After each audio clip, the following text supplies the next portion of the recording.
Tara, tignan natin tong dalawang maldita kung anong ginagawa.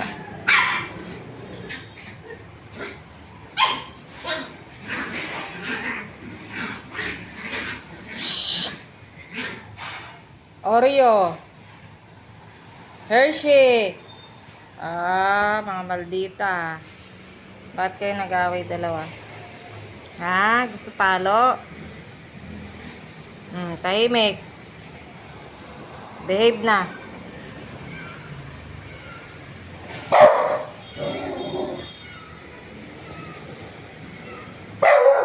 Takot na pag sinabing palo. Ayun, behave na si Oreo. Asan yung isa? Si Hershey na maldita. Ayun, si Hershey. Ayun, si Hershey.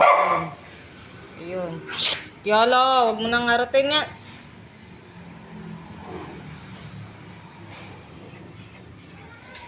Lana, behave na.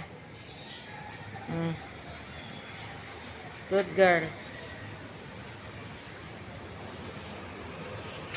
Good girl. Saan yung isa? Saan yung isang maldita? Ayun, ang isang maldita. Si Hershey. Good girl ka na, ha? Diyan ka lang.